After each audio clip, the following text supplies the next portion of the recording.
നമസ്കാരം. തുലാസിലിരിക്കുന്ന കേരളത്തിലെ 2 തദ്ദേശ സ്ഥാപനങ്ങളിലെ ഭരണ നേതൃത്വം നേരിടുന്ന വെല്ലുവിളികളാണ് ഇന്ന് എൻകൗണ്ടർ പരിശോധിക്കുന്നത്. പാലായും തിരുവനന്തപുരവും. കോൺഗ്രസ് കൗൺസിലർ ബിജു മാത്യൂസും സ്വതന്ത്ര കൂട്ടായ്മ അംഗങ്ങളും തമ്മിലുള്ള പോരാണ് പാലായിലെ ഭരണ പ്രതിസന്ധിക്ക് കാരണം. തിരുവനന്തപുരം കോർപ്പറേഷനിലെ BJP ഭരണ നേതൃത്വത്തെ പ്രതിസന്ധിയിലാക്കിയതാകട്ടെ കാപ്പ കേസിൽ റിമാൻഡിൽ കഴിയുന്ന കൗൺസിലർ സുഗതന്റെ അയോഗ്യത ഉയർത്തിക്കാട്ടി പ്രതിപക്ഷം നടത്തുന്ന നീക്കവും. പാലായിലും തിരുവനന്തപുരത്തും അനുനയവും അടവും പ്രയോഗിച്ച് പദവി നിലനിർത്താനുള്ള തീവ്ര ശ്രമത്തിലാണ് UDF BJP ഭരണ നേതൃത്വങ്ങൾ.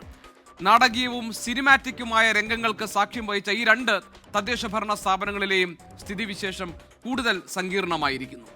ഏതു നിമിഷവും വീഴും എന്ന് തോന്നിക്കും വിധം ഭരണം ദുർബലമാകുന്ന തദ്ദേശ സ്ഥാപനങ്ങളിലെ ഈ ദുരവസ്ഥയുടെ അനന്തരഫലം എന്താകും? വീഴുമോ അതോ വീഴ്ത്തുമോ എന്ന ആശങ്ക നിലനിൽക്കെ പ്രശ്നപരിഹാരത്തിന് പുതിയ ഫോർമുലകൾ രൂപപ്പെടുമോ? എൻകൗണ്ടർ പരിശോധിക്കുന്നു. പ്രേക്ഷകർക്ക് സ്വാഗതം.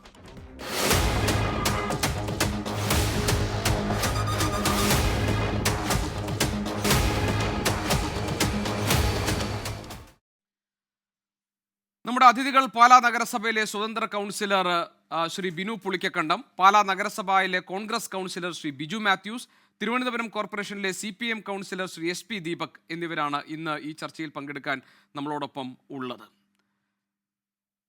ശ്രീ ബിനു പുളിക്കക്കണ്ടം, യഥാർത്ഥത്തിൽ ഇപ്പോഴുണ്ടായിരിക്കുന്ന പ്രശ്നങ്ങളുടെ ശരിയായ ഉത്തരവാദികൾ ആരാണ്? ഇപ്പോൾ 2 കേസുകൾ നിങ്ങൾക്കിടയിലുള്ള പ്രശ്നങ്ങളായി നിൽക്കുന്നുണ്ട്. ഒന്ന്, ബിജു തോമസിന് എതിരെ കൊടുത്തിരിക്കുന്ന കേസ്, ബിജു തോമസ് താങ്കൾക്കെതിരെ കൊടുത്തിരിക്കുന്ന കേസ്. അങ്ങനെ 2 കേസുകൾ അവിടെ നിൽക്കുന്നുണ്ട്. അതിലൊന്ന് മോഷണ കേസുമാണ്. ഇത് ഏത് നിലയ്ക്കാണ് ഈ പ്രശ്നം പരിഹരിക്കാൻ സാധ്യതയുള്ളത്? എന്തെങ്കിലും ഒരു സാധ്യത നിങ്ങൾ മുന്നിൽ കാണുന്നുണ്ടോ? UDF നേതൃത്വം സംസാരിച്ചിട്ടുണ്ട്. MP-യും MLA-യുടെയും നേതൃത്വത്തിൽ അവിടെ കൂടിയാലോചനകൾ നടന്നു. എന്താണ് ബിനു പുളിക്കക്കണ്ടം താങ്കളുടെ മുന്നിലുള്ള വഴി? ഞങ്ങളെ സംബന്ധിച്ചിടത്തോളം ഈ തെരഞ്ഞെടുപ്പ് അല്ലെങ്കിൽ ഇപ്പോൾ ഈ പുതിയ നഗരസഭാ കൗൺസിൽ നിലവിൽ വന്നതിന് ശേഷം 6 മാസത്തിന് ശേഷമുള്ള ഇപ്പോൾ ഉടലെടുത്തു എന്ന് പറയുന്ന ഈ പ്രശ്നം 6 മാസങ്ങൾക്ക് മുമ്പേ ഞങ്ങൾ ഫേസ് ചെയ്തതാണ്. 6 മാസങ്ങൾക്ക് മുമ്പ് പുതിയ ഭരണസമിതി നിലവിൽ വന്ന് UDF-മായി ചർച്ച ചെയ്ത് വ്യക്തമായ എഗ്രിമെൻ്റ്, റിട്ടൺ എഗ്രിമെൻ്റ് ഉള്ള ഒരു രീതിയിൽ എല്ലാവരും വളരെ സഹകരിച്ച് ആണ് കഴിഞ്ഞ 6 മാസക്കാലമായി മുമ്പോട്ട് പോകാൻ ഞങ്ങൾ ശ്രമിച്ചത്. എന്നാൽ ഈ പ്രശ്നപരിഹാരം 100% ഉണ്ടാകുമെന്നാണ് ഞാനിപ്പോഴും വിശ്വസിക്കുന്നത്. കാരണം എന്നോട് കോൺഗ്രസിൻ്റെയും UDF-ൻ്റെയും ഉന്നത നേതാക്കൾ, സംസ്ഥാനത്ത് തന്നെ നേതൃത്വം കൊടുക്കുന്ന നേതാക്കന്മാർ പറഞ്ഞത്, നമ്മൾ എഗ്രിമെൻ്റ് ഉണ്ടാക്കിയത് നിങ്ങൾ കൗൺസിലർമാർ തമ്മിലല്ല, UDF-ൻ്റെയും കോൺഗ്രസിൻ്റെയും നേതാക്കന്മാരും നിങ്ങളും തമ്മിലാണ് എഗ്രിമെൻ്റ് ഉള്ളത്. അതിൽ ഘടകകക്ഷി എന്ന രീതിയിൽ ജോസഫ് ഗ്രൂപ്പും KDP-യുടെ കൗൺസിലറും കോൺഗ്രസിന് നേതൃത്വം കൊടുക്കുന്നവരും എല്ലാം കക്ഷികളാണ്. പക്ഷേ കരാറുണ്ടാക്കിയിരിക്കുന്നത് ഞങ്ങളാണെന്നാണ് പറയുന്നത്. അതുകൊണ്ട് ഞങ്ങൾ പറയുന്ന തീരുമാനങ്ങളും ഞങ്ങൾ നിർദ്ദേശിക്കുന്നതുമാണ് നിങ്ങൾ മുഖവിലക്കെടുക്കേണ്ടത്. നിങ്ങൾ തമ്മിലുള്ള തർക്കം നിങ്ങൾ അവിടെ പരിഹരിക്കുക എന്നാണ് നിർദ്ദേശം തന്നിരിക്കുന്നത്. താങ്കൾക്കെതിരെയുള്ള കേസ് UDF-ന്റെ പാർലമെന്ററി പാർട്ടി യോഗത്തിൽ കയ്യേറ്റം ചെയ്യാൻ ശ്രമിച്ചു എന്നാണല്ലോ കോൺഗ്രസിന്റെ കൗൺസിലർ താങ്കൾക്കെതിരെ പോലീസിൽ കേസ് കൊടുത്തിരിക്കുന്നത്, പരാതിപ്പെട്ടിരിക്കുന്നത്, കേസായതും. അതെ. അപ്പോൾ ആ കേസിനെ പറ്റി ഞാനിപ്പോൾ സംസാരിക്കാൻ തയ്യാറല്ല. കാരണം നമ്മുടെ കോൺഗ്രസിൻ്റെയും UDF-ൻ്റെയും നേതാക്കന്മാർ, ഞാൻ ഏറെ ബഹുമാനിക്കുന്ന, അല്ലെങ്കിൽ ഈ ഒരു കൂട്ടുകെട്ടിന് മുൻകൈ എടുത്തവർ, എഗ്രിമെൻറ്റിന് സാക്ഷികളായവർ, എഗ്രിമെൻ്റ് ഉണ്ടാക്കാൻ മുൻകൈ എടുത്തവർ വ്യക്തമായ ചില നിർദ്ദേശങ്ങൾ നമുക്ക് നൽകിയിട്ടുണ്ട്. അത് കേസിന്റെ വഴിക്ക് പോകട്ടെ എന്നാണ് കേസിന്റെ വഴിക്ക് പോകട്ടെ എന്ന താങ്കളുടെ നിലപാട് ശരി. അല്ല, പക്ഷെ താങ്കൾ പറഞ്ഞത് UDF-ന്റെ നേതാക്കൾ എന്ന് പറഞ്ഞാൽ അതിലെ MP-യും MLA-യും ഉൾപ്പെടെയുള്ളവർ നിങ്ങളുമായാണ് എഗ്രിമെന്റ് ഉണ്ടാക്കിയിരിക്കുന്നത്, അല്ലാതെ കൗൺസിലർമാർ തമ്മിലല്ല. അതുകൊണ്ട് ഞങ്ങൾ പറയും എന്തെങ്കിലും ഉണ്ടെങ്കിൽ എന്ന് പറഞ്ഞു. അപ്പോൾ അതിനുവേണ്ടി നിങ്ങൾ കാത്തിരിക്കുകയാണല്ലോ. പക്ഷേ പ്രശ്നം അതല്ല. അത് രമ്യതയിൽ ഈ കൗൺസിൽ മുന്നോട്ട് പോകാനുള്ള സാധ്യതകൾ ഇല്ലാതായിരിക്കുകയല്ലേ? കാരണം താങ്കൾ കയ്യേറ്റം ചെയ്തു എന്ന് പറഞ്ഞ് ബിജു തോമസ് കേസ് കൊടുത്തിട്ടുണ്ട്. ബിജു മാത്യൂസ് കേസ് കൊടുത്തിട്ടുണ്ട്. മാത്രമല്ല തിരിച്ച് അദ്ദേഹം അവിടെ നിന്ന് 2 ഫയലുകൾ അവിടെ വന്ന ശേഷം ഈ ഓഫീസിൽ നിന്ന്, ചെയർപേഴ്സൻ്റെ ഓഫീസിൽ നിന്ന് കാണാതായിട്ടുണ്ട്. ഫയലുകളും വാച്ചും കാണാതായിട്ടുണ്ട്. നിങ്ങളും കേസ് കൊടുത്തിട്ടുണ്ട് എന്ന് പറഞ്ഞാൽ ഇത് രമ്യതയിൽ പരിഹരിക്കാനുള്ള സാധ്യതകളൊക്കെ അടയുകയല്ലേ? അല്ല, ഞാൻ കേസിൻ്റെ വഴിക്ക് പോട്ടെ എന്ന് പറയുന്നത് കേസിൻ്റെ മെറിറ്റ്, അവിടെ മർദ്ദനം നടന്നിട്ടുണ്ടോ, അല്ലെങ്കിൽ ഞങ്ങൾ ഉന്നയിച്ച അവിടുന്ന് ഫയൽ നഷ്ടപ്പെട്ടിട്ടുണ്ടോ തുടങ്ങിയ കാര്യങ്ങളൊക്കെ പോലീസ് അന്വേഷിക്കട്ടെ. ആ കാര്യത്തിലേക്ക് ഇവിടെ ഒരു അഭിപ്രായം പറയരുത് എന്ന് നമ്മുടെ നേതാക്കന്മാർ, അത് നിങ്ങൾ സൂചിപ്പിച്ചതുപോലെ MPയും MLAയും മാത്രമല്ല, അവർ എപ്പോൾ ദൈനംദിന കാര്യങ്ങളിൽ ഞങ്ങളുടെ കാര്യങ്ങളിൽ ഇടപെടുന്നവരാണ്. ഈ എഗ്രിമെൻ്റ് ഉണ്ടാക്കുവാൻ മുൻകൈ എടുത്ത ഈ MPയോടും MLAയോടും ഒപ്പം ചേർന്ന് നിന്ന അത്യുന്നത നേതാക്കന്മാർ, അവരുടെ വ്യക്തമായ നിർദ്ദേശവും അഭിപ്രായവും ഞങ്ങളോട് നേരിട്ടും ഫോൺ വഴിയും ഞങ്ങൾക്ക് ലഭിച്ചിട്ടുണ്ട്.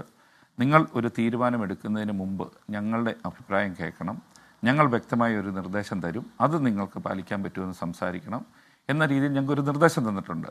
ആ ഒരു നിർദ്ദേശത്തിൻ്റെ അടിസ്ഥാനത്തിലാണ് ഞാൻ കൂടുതൽ കാര്യങ്ങളിലേക്ക് കടക്കില്ല എന്ന് പറഞ്ഞത്. അല്ലാതെ പറയാനില്ലാത്ത കൊണ്ടോ മറ്റു കാര്യങ്ങളോ ഒന്നുമല്ല. കേസിൻ്റെ ഉൾപ്പെടെയുള്ള വ്യക്തിപരമായ നിരവധിയായ ആക്ഷേപങ്ങൾ ഇന്ന് സമൂഹ മാധ്യമങ്ങളിൽ കൂടി എനിക്കെതിരെ ഉന്നയിച്ചിട്ടും ഒരു വാക്ക് പോലും ഞാൻ പറയാതിരിക്കുന്നത് അത് ഭയത്തോടു കൂടിയോ അല്ല, മറുപടി പറയാനില്ലാത്തത് കൊണ്ടല്ല. പക്ഷേ UDFൻ്റെയും കോൺഗ്രസിൻ്റെയും നേതാക്കന്മാർ ഒരു ദിവസമല്ല 6 മാസക്കാലം വ്യക്തമായ എല്ലാവിധ പിന്തുണയും ഞങ്ങൾക്ക് തന്നിട്ടുണ്ട്.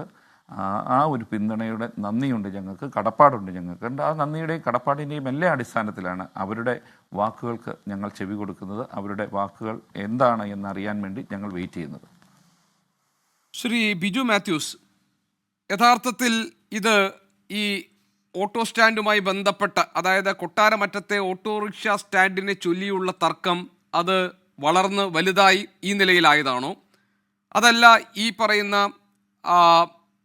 സ്വതന്ത്ര കൂട്ടായ്മ സ്വന്തം ഇഷ്ടപ്രകാരം സ്വതന്ത്രമായി തന്നെ കാര്യങ്ങളിൽ തീരുമാനമെടുക്കുകയും അതിലൊരു ജനാധിപത്യ രീതിയിൽ കാര്യങ്ങൾ തീരുമാനിക്കപ്പെടുന്നുമില്ല, ഏകപക്ഷീയമായ തീരുമാനങ്ങൾ എടുത്ത് മുന്നോട്ട് പോകുന്നു എന്ന പരാതിയാണോ ഇപ്പോഴുള്ള പ്രതിസന്ധിക്ക് കാരണം?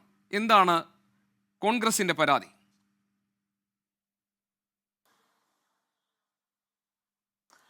കോൺഗ്രസിൻ്റെ പരാതി പൂർണ്ണമായിട്ടും ഞങ്ങളെ, അത് ഈ കോൺഗ്രസ് അംഗങ്ങളെ മാത്രമല്ല, പൊതുവായിട്ടും ബിനു ഒറ്റയ്ക്ക് പല തീരുമാനങ്ങളും, പ്രത്യേകിച്ച് നമുക്കറിയാം ചെയർപേഴ്സന് പ്രത്യേകിച്ച് ഉള്ള കാര്യങ്ങളെല്ലാം ബിനു ആണ് തീരുമാനങ്ങളെല്ലാം എടുത്ത് മുമ്പോട്ട് പോകുന്നത്. ഈ കാര്യങ്ങൾ പാർട്ടിയെ വ്യക്തമാക്കിയിട്ടുണ്ട്. പക്ഷെ ഇതിനെല്ലാം തുടക്കം പക്ഷേ ശ്രീ ബിനു പുളിക്കക്കണ്ണ പറയുന്നത് എല്ലാം UDFിലെ ഉന്നതരായ നേതാക്കളുടെ പിന്നെ അവരുടെ അറിവോടുകൂടിയാണ്. അവർ പറഞ്ഞിട്ടുണ്ട് ഞങ്ങൾ പറയുന്നതനുസരിച്ച് തീരുമാനിച്ചാൽ മതി, കൗൺസിലർമാരുമായിട്ടുള്ള ധാരണ, അതുകൊണ്ട് എല്ലാ പിന്തുണയും UDF നേതാക്കളുടെ ഭാഗത്തുണ്ടെന്നാണല്ലോ അദ്ദേഹം പറയുന്നത്. അദ്ദേഹം ഒരു പച്ചക്കള്ളം ഇപ്പം പറഞ്ഞല്ലോ. എന്താ അദ്ദേഹം പറഞ്ഞത്? അദ്ദേഹം പറഞ്ഞു ദൈനംദിന കാര്യങ്ങളിലെല്ലാം നേതാക്കന്മാരുടെ ഇടപെടൽ ഉണ്ടായിരുന്നുവെന്ന്. അങ്ങനെയല്ല സംഭവിച്ചത്. അങ്ങനെ ഉണ്ടെങ്കിൽ ഈ ബിനു ചില കാര്യങ്ങളിൽ ദൈനംദിനമായിട്ട് ഏർപ്പാടുണ്ടായിരിക്കും. പക്ഷേ ഞങ്ങളുമായി ഒരു കൂടിയാലോചനയും ബിനുവോ ഈ സ്വതന്ത്ര മുന്നണിയോ ദൈനംദിന കാര്യങ്ങളിൽ പോയിട്ട് വളരെ അത്യാവശ്യമുള്ള കാര്യങ്ങളിൽ പോലും എടുക്കുന്നുണ്ടായിരുന്നില്ല. അത് വ്യക്തമായ രീതിയിൽ ഞാൻ മാത്രമല്ലല്ലോ, എല്ലാ സ്റ്റാൻഡിംഗ് കമ്മിറ്റി, അതായത് പ്രത്യേകിച്ച് ഇന്നലെ കോൺഗ്രസിൻ്റെ UDFിൻ്റെ നേതാക്കൾക്ക് മുമ്പിൽ വളരെ കൃത്യമായി അവതരിപ്പിച്ചിട്ടുണ്ട്. UDFിൻ്റെ നേതാക്കൾ അത് ഉന്നത നേതാക്കളെ അറിയിക്കുക തന്നെ ചെയ്യും. ഈ കാര്യത്തിൽ കൊട്ടാരമറ്റത്തെ ഒരു സാധാരണക്കാരായ ദൈനംദിന ജീവിതത്തിന് ഓട്ടോറിക്ഷ ഓടിക്കുന്ന ആ സഹോദരന്മാരോട് അവിടെ നിരന്തരമായ അപകടമുണ്ടായപ്പോൾ അവർ അല്പം സേഫായിട്ട് സൈലോട്ട് മാറി. അത് മനസ്സിലായി ശ്രീ ബിജു മാത്യൂസ്, നമുക്ക് ആ വിഷയത്തിലേക്ക് വരാം. ശ്രീ ബിജു മാത്യൂസ്, ആ വിഷയത്തിലേക്ക് വരാം. പക്ഷെ അതിനുമുമ്പ് താങ്കൾ പറഞ്ഞൊരു ഭാഗത്തേക്കാണ് എനിക്ക് വരാനുള്ളത്. അതായത് ഒറ്റ വിഷയത്തിൽ വരുമ്പോൾ അല്ല അതിലേക്ക് വരാം. ഞാൻ പറഞ്ഞത് ഇപ്പോൾ ബിനു പുളിക്കക്കണ്ടം ഇവിടെ പറയുന്നത് UDFിലെ ഉന്നതരായ നേതാക്കളുമായി സംസാരിച്ച ശേഷം അവർ പറയുന്നതനുസരിച്ച് അവരുടെ നിർദ്ദേശങ്ങൾ പാലിച്ചുകൊണ്ടാണ് ഈ മുന്നണി അല്ലെങ്കിൽ ഈ കൂട്ടുകെട്ട് മുന്നോട്ട് പോകുന്നത് ഭരണവുമായിട്ടെന്നാണ്. താങ്കൾ പറയുന്നു ബിനു പുളിക്കക്കണ്ടവും അവരുടെ സംഘവും സ്വതന്ത്രമായി സ്വന്തം നിലയ്ക്ക് തീരുമാനങ്ങൾ എടുത്ത് ഏകപക്ഷീയമായി മുന്നോട്ട് പോകുന്നതാണ് ഇപ്പോഴത്തെ പ്രതിസന്ധിക്ക് കാരണം എന്നാണ്. അങ്ങനെയാണെങ്കിൽ സ്വാഭാവികമായും UDFിൻ്റെ നേതൃത്വം ഈ കാര്യം ബിനു പുളിക്കക്കണ്ടവുമായി പറയേണ്ടതും ഈ പ്രശ്നം പരിഹരിക്കാൻ ഇടപെടേണ്ടതുമല്ലേ? പക്ഷേ അദ്ദേഹം അവകാശപ്പെടുന്നത് കോൺഗ്രസ് UDFിൻ്റെ മുഴുവൻ പിന്തുണയും അദ്ദേഹത്തിനാണെന്നല്ലേ?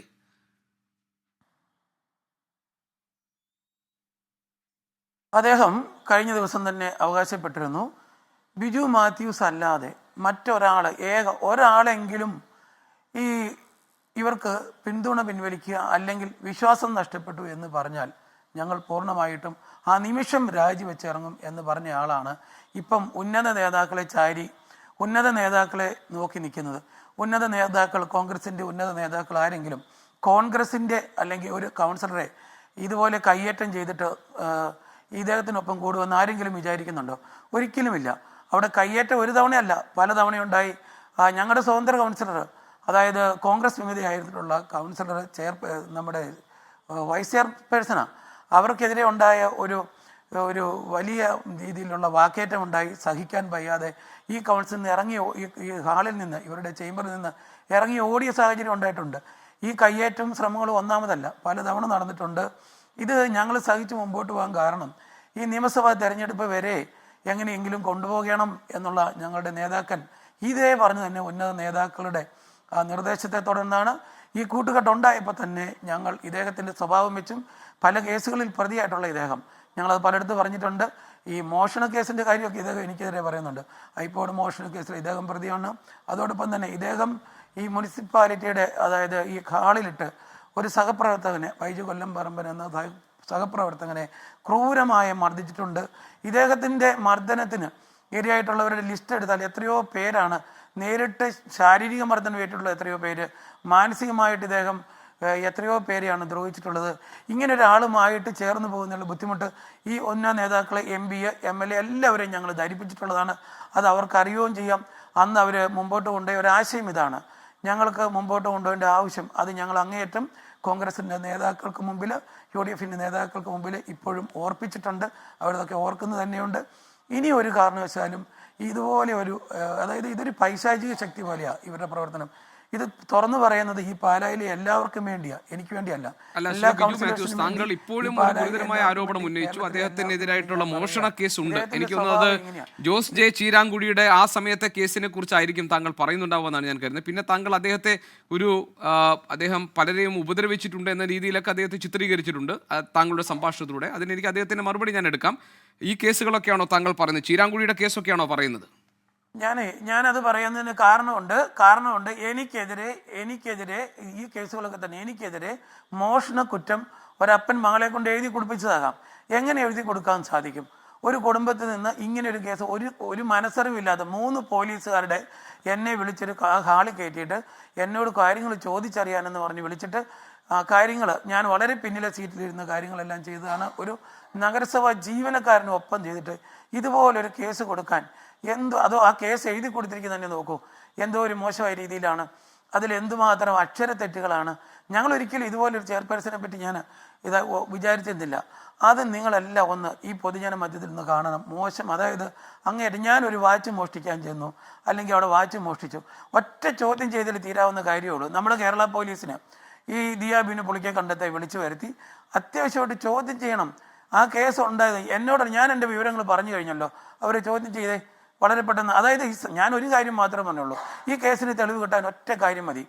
ഈ സമാനമായ കേസുകൾ ചെയ്തിട്ടുള്ളവരെ ഈ മുനിസിപ്പാലിറ്റി വെച്ച് സമാന കേസ് ഇതിലെ പ്രതിയായിട്ടുള്ളത് ഈ ബിനു പുളിക്കെ കണ്ടു. ആ ബിനു പുളിക്കേണ്ടത് ചോദ്യം ചെയ്താൽ തീർച്ചയായിട്ടും എത്രയും പെട്ടെന്ന് പുറത്തു വരും. നമ്മുടെ കേരള പോലീസ് എത്രയും പെട്ടെന്ന് അത് ചെയ്യണം എന്നാണ് ഈ അവസരത്തിൽ ആവശ്യപ്പെടുന്നത്. കാരണം എനിക്കിത് സഹിക്കാൻ പറ്റില്ല. എൻ്റെ സുഹൃത്തുക്കൾക്ക്, ബന്ധുക്കൾക്ക്, വീട്ടുകാർക്ക്, ഈ സമൂഹത്തിന്, പാലായിലെ സമൂഹത്തിന്, കേരളത്തിലെ ജനത്തിന് ഇത് സഹിക്കാൻ പറ്റുന്ന കാര്യമല്ല. ഇങ്ങനെ ഏതെങ്കിലും കാര്യത്തിൽ മോഷണ കേസുകൾ കൊടുത്ത് ഇങ്ങനെ പോയാലേ ഈ നാട്ടിലെ സ്ഥിതി എന്താവും? അതുകൊണ്ട് തന്നെ കാര്യമുള്ളൂ. അതാ ഒരു വിഷയം. ചെറിയ ഓട്ടോ സ്റ്റാൻഡ് പ്രശ്നത്തിൽ തുടങ്ങിയാലും എനിക്ക് പറയാനുണ്ട്. വരാം. ശ്രീ ബിനു പുളിക്കക്കണ്ടം, അതായത് ഇതിനു മുൻപും സമാനമായ രീതിയിൽ ഇത്തരം കേസുകളിൽ അകപ്പെട്ടിരിക്കുന്ന ആൾ താങ്കളാണ് എന്നതാണ് ഇപ്പോൾ ബിജു മാത്യൂസ് നമ്മളോട് പറഞ്ഞത്. ശരി, അത് എനിക്ക് തോന്നുന്നത് ജോസ് ചീരാങ്കുടിയുടെ ആ കേസൊക്കെ ബന്ധപ്പെട്ടായിരിക്കണം അദ്ദേഹം പറയുന്നുണ്ടാവുക. അതിനുശേഷം പിന്നീട് ഇത്തരം ഈ താങ്കൾ ഏതാണ്ട് പിന്നെ ആളുകളെ കൈകാര്യം ചെയ്യുന്ന ആളാണ് എന്ന നിലയിലൊക്കെ അദ്ദേഹം പറഞ്ഞു. അപ്പോൾ താങ്കൾ പറയുന്നത് UDF നേതൃത്വം പറഞ്ഞാൽ കോൺഗ്രസ് നേതൃത്വം ആവശ്യപ്പെട്ടാൽ രാജിവെക്കാം എന്നുള്ളതാണ്. സത്യത്തിൽ ഈ വരുന്ന 27-ാം തീയതി താങ്കൾ ശ്രീ ബിനു പുളിക്കക്കണ്ടം വൈസ് ചെയർമാൻ ആകേണ്ടതാണ്. പക്ഷേ നിലവിലെ വൈസ് ചെയർപേഴ്സൺ മായ രാഹുൽ പറയുന്നത് ഞാൻ കോൺഗ്രസിനൊപ്പം ചേർന്ന് ഒരു നിലപാട് സ്വീകരിച്ചിരിക്കുന്നു, അത് വൈസ് ചെയർമാൻ പദവിയിലേക്ക് താങ്കളെ പിന്തുണയ്ക്കില്ല എന്നാണ്. മാത്രമല്ല കോൺഗ്രസ് പ്രതിനിധിയെ നിശ്ചയിച്ചാൽ മാത്രമേ സ്ഥാനം ഒഴിയൂ എന്നാണ്. അപ്പോൾ എല്ലാ ധാരണകളും അവിടെ തെറ്റുകയല്ലേ? എന്തെങ്കിലും ഉറപ്പ് താങ്കൾക്ക് UDF നേതൃത്വം ഈ കാര്യത്തിൽ തന്നിട്ടുണ്ടോ? ഞാൻ ബിജു മാത്യൂസ് ഉന്നയിച്ച വ്യക്തിപരമായ ആരോപണത്തെപ്പറ്റി ഞാൻ സംസാരിക്കുന്നില്ല. കാരണം അദ്ദേഹം എന്താണ് പറഞ്ഞത്? അദ്ദേഹം ഒരു ഫയൽ എടുത്തുകൊണ്ട് പോകുന്നു. അത് പകൽ പോലെ വ്യക്തമായി തെളിഞ്ഞു. മുനിസിപ്പാലിറ്റിയിലെ സ്റ്റാഫ് ഉൾപ്പെടെ സ്റ്റേറ്റ്മെൻറ്റ് കൊടുത്തു കഴിഞ്ഞു. കേസിൻ്റെ മെറിറ്റിലേക്കൊന്നും ഞാൻ പോകുന്നില്ല. പിന്നെ സമാനമായ കേസ് എന്ന് പറഞ്ഞാൽ ഇദ്ദേഹം, എനിക്ക് തോന്നുന്നു പാലായുടെ സംസ്കാരം ഇദ്ദേഹത്തിന് അറിയത്തില്ല. പാലായുടെ സമീപ പഞ്ചായത്തുമല്ല, മറ്റൊരു നാട്ടിൽ നിന്ന് അദ്ദേഹം ഇപ്പോൾ പല കാര്യങ്ങളും പറഞ്ഞപ്പോൾ എനിക്കും പല കാര്യങ്ങൾ പറയാനുണ്ട്. ഒരുപക്ഷെ അദ്ദേഹത്തിന് ആ കാര്യങ്ങളൊക്കെ പറഞ്ഞാൽ അദ്ദേഹത്തിന് തലയിൽ മുണ്ടിടാതെ പാലായിൽ വരുവാൻ സാധിക്കുമെന്ന് തോന്നുന്നില്ല. ഞാൻ അത്തരം വ്യക്തിപരമായ കാര്യങ്ങളിലേക്കൊക്കെ ഇപ്പോൾ കടക്കുന്നില്ല. കാരണം മറുപടി ഇല്ലാത്തത് കൊണ്ടല്ല, ഞാൻ മറുപടി പറയേണ്ട ഒരു സാഹചര്യം അദ്ദേഹത്തിന് ഉണ്ട്, അല്ലെങ്കിൽ അദ്ദേഹത്തിന് അതിനുള്ള ഒരു അർഹതയുണ്ട് എന്ന് ഞാൻ വിശ്വസിക്കുന്നില്ല. അദ്ദേഹം നിരവധിയായ ആരോപണങ്ങൾ ഓരോ മണിക്കൂർ ഇടപെട്ട് വീഡിയോ ചെയ്യുന്നു. എന്താണ് അതിൻ്റെ? അദ്ദേഹത്തിനൊരു കൗൺസിലറായി എന്നത് എനിക്ക് തോന്നുന്ന ഒരു നാട്ടുരാജാവായ ഒരു പ്രതീതി അദ്ദേഹത്തിന് സ്വമേധ ഉണ്ടായി എന്ന് ഞാൻ വിശ്വസിക്കുക. അതായത് ഒരു കൗൺസിലിൻ്റെ പരിധിയും പരിമിതിയും എന്താണ് എന്ന് അദ്ദേഹത്തിന് മനസ്സിലായിട്ടില്ല. ഞാൻ മുമ്പ് സൂചിപ്പിച്ച ഓട്ടോറിക്ഷ വിഷയത്തിലേക്കൊക്കെ നിങ്ങൾ വരുമെന്ന് പറയുന്നു. ഞാൻ വീണ്ടും ആവർത്തിച്ച് പറയുന്ന ഒരു കാര്യം, ഈ കേസിൻ്റെ മെറിറ്റ് പരിശോധിക്കട്ടെ, നടപടിയെടുക്കട്ടെ, പ്രതിയെ ചോദ്യം ചെയ്യട്ടെ, പ്രതിയുടെ നിരപരാധിത്വം തെളിയിക്കട്ടെ, അത് അതിൻ്റെ വഴിക്ക് വിടും. ഞാൻ അതിനെപ്പറ്റി സംസാരിക്കുന്നില്ല. എന്നുവെച്ചാൽ പോലീസ് 2 കേസും പോലീസിൻ്റെ പരിഗണന നിൽക്കുന്നത്, പോലീസ് പരിശോധിക്കട്ടെ. പക്ഷേ ഇവിടെ പ്രധാനപ്പെട്ട ഒരു സംഭവം അദ്ദേഹം സൂചിപ്പിച്ചത് ഏകാധിപത്യമായി ഞങ്ങൾ മുനിസിപ്പൽ ഭരണം നടത്തുന്നു എന്നതാണ്. കേവലം ഒരു മുനിസിപ്പൽ ചെയർമാൻ മാത്രമാണ് ഞങ്ങൾ സ്വതന്ത്ര മുന്നണിക്കുള്ളത്. ബാക്കി വരുന്ന 7 സ്റ്റാൻഡിംഗ് കമ്മിറ്റികൾ മറുഭാഗത്താണ്, ഒരു സ്റ്റാൻഡിംഗ് കമ്മിറ്റി പ്രതിപക്ഷത്തിനും. ആ ഒരു സാഹചര്യത്തിൽ ഏകപക്ഷീയമായിട്ട് എങ്ങനെ ഭരിക്കാൻ പറ്റും? അദ്ദേഹത്തിൻ്റെ അറിവില്ലായ്മയല്ലേ അദ്ദേഹത്തെ കൊണ്ട് ഇത് പറയിക്കുന്നത്. നഗരസഭാ കൗൺസിൽ കൂടിയെടുക്കാത്ത ഏത് തീരുമാനമെങ്കിലും ഞങ്ങൾക്ക് നടപ്പിലാക്കാൻ സാധിക്കുമോ? പാർലമെൻറ്റ് പാർട്ടി കൂടാതെ ഏതെങ്കിലും നഗരസഭാ കൗൺസിൽ പാലാ മുനിസിപ്പാലിറ്റിയിൽ കഴിഞ്ഞ 6 മാസക്കാലമായി നടന്നിട്ടുണ്ടോ? ഇതൊക്കെയല്ലേ ചിന്തിക്കേണ്ടത്. ഞാൻ വീണ്ടും പറയുന്നു, ഇദ്ദേഹം പറയുന്ന മറുപടികൾ ഒരു സഹ കൗൺസിലർ എന്ന രീതിയിൽ കേൾക്കാനും ഉൾക്കൊള്ളാനും തയ്യാറാണ്. പക്ഷേ ഈ മുന്നണി ബന്ധം മുന്നോട്ട് പോകണമോ, ഈ മുന്നണിയിൽ ഞങ്ങൾ വേണമോ വേണ്ടയോ, ഞങ്ങളെ പിന്തുണയ്ക്കുന്നോ അല്ലെങ്കിൽ ഞങ്ങളുടെ പിന്തുണ ആവശ്യമുണ്ടോ എന്നൊക്കെ പറയേണ്ടത് മുന്നണി നേതൃത്വമാണ്. കേവലം ഇന്നലെ വന്ന ഒരു കൗൺസിലർക്ക് അല്ലെങ്കിൽ എനിക്ക് അല്ലെങ്കിൽ മറ്റ് ചെയർപേഴ്സണോ അല്ലെങ്കിൽ മറ്റ് കൗൺസിലർമാർക്കൊന്നും ഒരു മുന്നണി ബന്ധത്തെക്കുറിച്ച് പറയുവാനുള്ള പ്രാപ്തിയോ അതിനുള്ള അർഹതയോ ഇല്ല എന്ന് തന്നെയാണ് ഞാൻ വിശ്വസിക്കുന്നത്. ഞാൻ വീണ്ടും ആവർത്തിച്ച് പറയുന്നു, ബിജു മാത്യൂസ് എന്ന് പറയുന്ന വലിയ ആൾ ഏതായാലും ഒരു സർഗുണ സമ്പന്നനായ അല്ലെങ്കിൽ എല്ലാം തികഞ്ഞ ഒരാൾ, ഇപ്പോൾ അദ്ദേഹത്തിൻ്റെ സംസാരത്തിൽ നിന്ന് അദ്ദേഹം ഒരു പ്രതിപുരുഷനാകാനൊക്കെ ശ്രമിച്ചുകൊണ്ടിരിക്കുന്നു. ഞാൻ അദ്ദേഹത്തെ വ്യക്തിപരമായി ആക്ഷേപിച്ച് പറയുന്നതല്ല. ഞാൻ പറയുന്ന അദ്ദേഹത്തിൻ്റെ നേതൃത്വം ഉണ്ടല്ലോ, അദ്ദേഹം ഒരു മണ്ഡലം കമ്മിറ്റി പോലും അംഗമായി ഇരുന്നിട്ടുള്ള ആളല്ല. ഞാൻ യൂത്ത് കോൺഗ്രസിൻ്റെ ജില്ലാ പ്രസിഡൻറ്റും KPCC മെമ്പറും KSUവിൻ്റെ സംസ്ഥാന ഭാരവാഹിത്വത്തിലും ഒക്കെ പ്രവർത്തിച്ചിട്ടുള്ള ഒരാളാണ്. എനിക്ക് കോൺഗ്രസിൻ്റെ സംഘടനാ സംവിധാനം എന്താണ് എന്ന് വ്യക്തമായിട്ടറിയാം. UDFൻ്റെ സംഘടനാ സംവിധാനം എന്താണെന്ന് വ്യക്തമായിട്ടറിയാം. ബഹുമാനായ ലീഡറോടൊപ്പം പോലും പ്രവർത്തിക്കാൻ ഭാഗ്യം സിദ്ധിച്ചതിൽ അഭിമാനിക്കുന്ന ഒരാളാണ് ഞാൻ. അതുകൊണ്ട് അത്തരം കാര്യങ്ങളിലേക്കൊന്നും ഞാൻ കടക്കുന്നില്ല. കോൺഗ്രസിൻ്റെ സംഘടനാ സെറ്റപ്പ് അനുസരിച്ച് കോട്ടയത്തിൻ്റെ DCC പ്രസിഡൻ്റുണ്ട്, സംസ്ഥാന നേതൃത്വമുണ്ട്, കോട്ടയത്തിൻ്റെ ചാർജുള്ള സംസ്ഥാന ഭാരവാഹികളുണ്ട്, UDFൻ്റെ കൺവീനർ ചെയർമാനുണ്ട്, ജില്ലയിൽ UDFൻ്റെ കൺവീനർ ചെയർമാനുണ്ട്.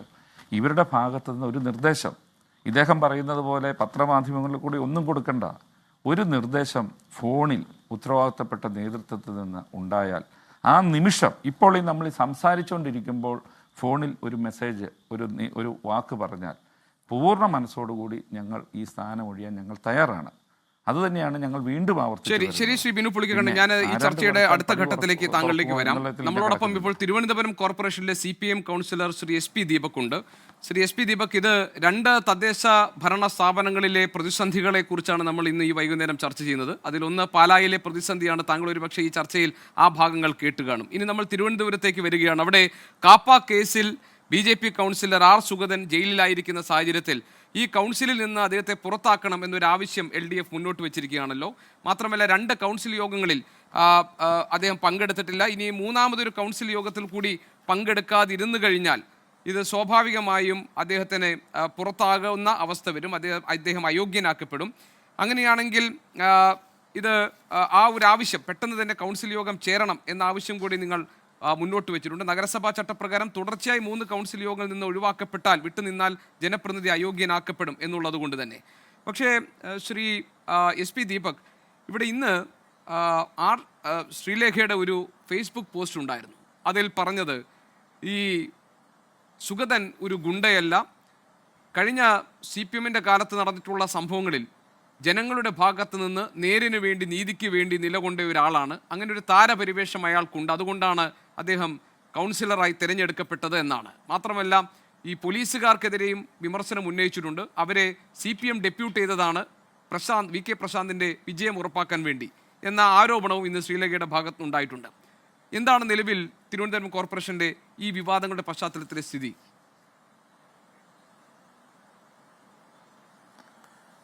യഥാർത്ഥത്തിൽ തിരുവനന്തപുരം കോർപ്പറേഷൻ എന്ന് പറയുന്നത് ഇപ്പോൾ കളങ്കപ്പെട്ടിരിക്കുകയാണ് എന്നുള്ളതാണ്. കാരണം ഈ ഒരു കൗൺസിലർ സുഗതൻ എന്ന് പറയുന്ന സുഗതൻ 2012 മുതൽ പോലീസിന്റെ ഡിപ്പാർട്ട്മെന്റിന്റെ റൌഡി ലിസ്റ്റിനകത്ത് പെട്ട ഒരാളാണ്.